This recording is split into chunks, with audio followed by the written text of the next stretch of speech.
Welcome to Blackbriar Gaming. The Heresy reveals have dropped at Warhammer Fest, and there is a lot of great stuff here. We've got plastic tanks, we've got weapon upgrades, we've got old armour marks coming back, special characters, new books, and a price range on that massive boxed set. So let's get into it. Just a quick note before we get into it, as we're a new channel, a subscribe and a like really helps us reach a bigger audience. So if you enjoyed the video, please hit those buttons down below. First up, the plastic Kratos Heavy Assault Tank. Big, chunky model with plenty of weapons on it. Actually, maybe too many weapons. This is one of the criticisms I've seen so far, but I reckon this is a rules decision, transferring across to the model. To make sure it puts out enough damage, we're seeing it in 40k. Vehicles are getting more and more weapons on them, and I think the reason is, for a really big miniature that costs that many points and that many dollars, you want it to have a big impact on the table. So I think the rules are including more weapons for this reason, and that's transferred across to a model that may look slightly awkward with some of those weapon positions, but look, I don't mind it too much. I think the designers have just scrambled out where to put them all, and it is what it is. But look, in the box, there's lots of option for these weapons, which is nice. Looks like we've got 3 different types of main weapon for that tank, and lots of included options in the kit for sponsons and hull weapons too. Design-wise, this tank looks like a mix between the Sakaran and a Fellblade, which is kind of cool, and I like it. So design-wise, I think it's keeping that Heresy aesthetic going, and no complaints from that perspective. Lastly, for the Kratos Heavy Assault Tank, we've seen some extra bits for it, and I just want to point out or call out the Dozer Blade, which I think looks rad. It's aggressive and it's big, so that's pretty cool. Magnetize that thing on, I reckon that's got my Iron Warriors written all over it, which is super cool. Next up, we saw the new plastic Deimos pattern Rhino. Deimos pattern Rhino. So, my first ever Rhino back in the late 90s was this pattern. It was the old school, I think they called it, I want to say the Mark III Rhino, maybe Mark II Rhino, I can't remember which. Anyway, it was the Rhino before the current plastic one that we've got now. So, this look, this aesthetic of the Rhino certainly has a soft spot in my heart. But my Rhino back then was a lot smaller than this one. The Rhino itself, very similar to the Forge World model, with a few minor additions coming in the kit, a bit of extras there. We've got a Havoc launcher, searchlight, that kind of stuff, which is really nice. It comes with a couple of pintle-mounted weapons. I think I saw the Multi-Melter and Heavy Flamer specifically in there, which is great. Super happy to see this one come out early, as I think a lot of armies are going to want to be running these in the new edition. So getting it in a plastic kit will be super handy. I think I'll be grabbing 2 of these for my Iron Warriors alone.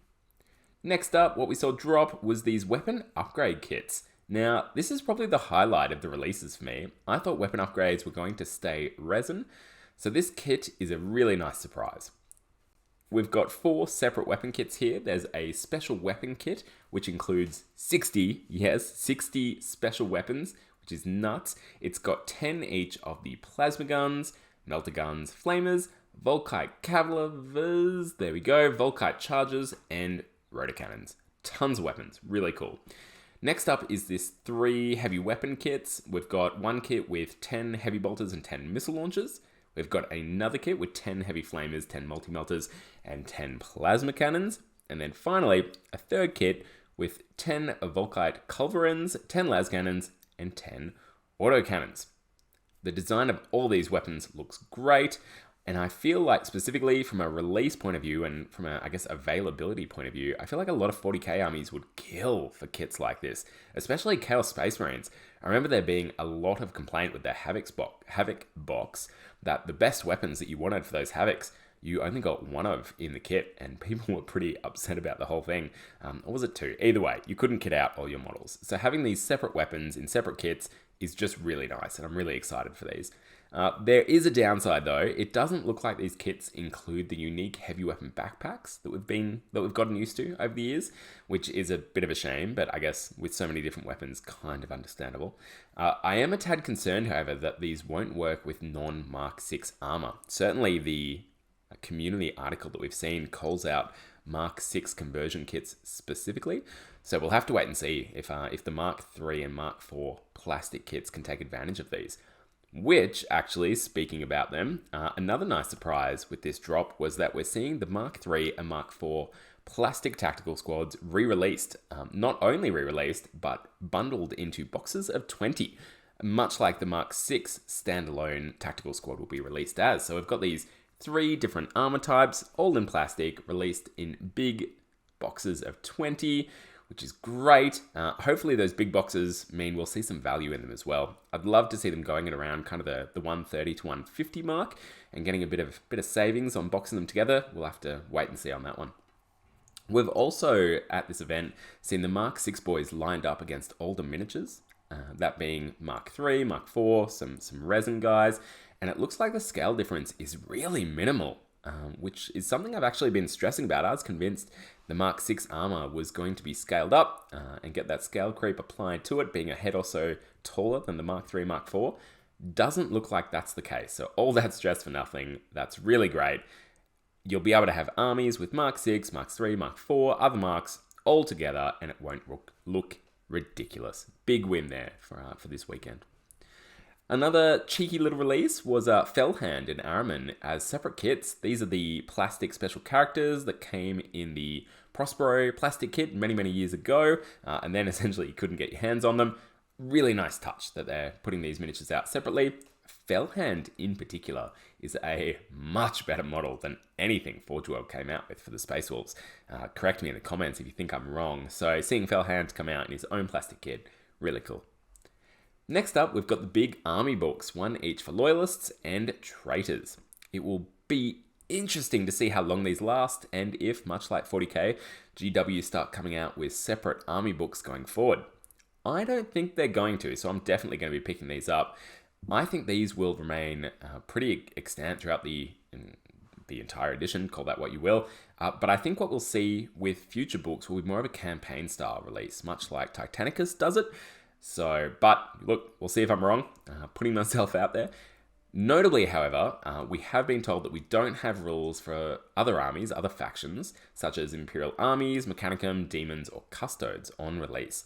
Bit of a shame. They do say in the article that these factions will be getting their books soon, but not on the initial release, which I'm sure players of these armies, especially if they don't have a cheeky legion sitting around, will be quite a bit disappointed.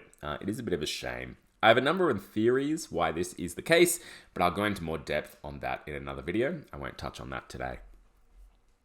Finally, we've got a picture of the starter box set and 100% confirmation of its contents.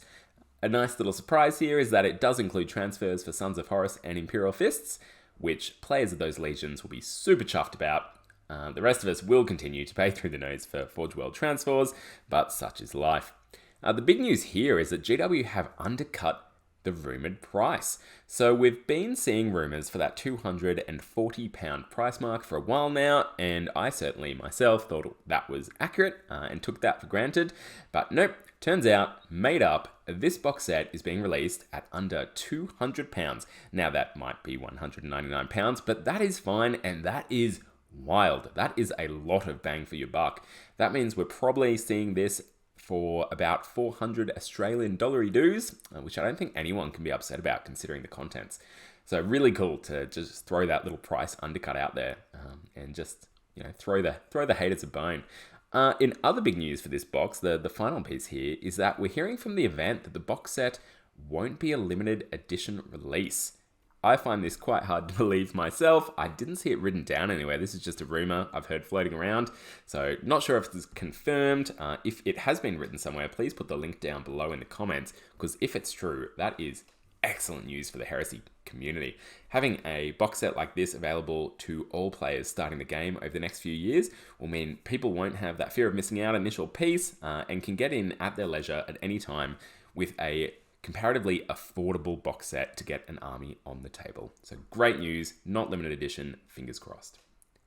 And that brings us to the end of our Heresy chats for today. Thank you so much for watching. Overall, a lot of great stuff coming out for Heresy with the release of the new edition. So excited to get my hands on all of these new kits. I'm expecting a June release for most of this stuff, but we'll have to wait and see. Make sure to keep rolling those dice and getting hyped for Heresy.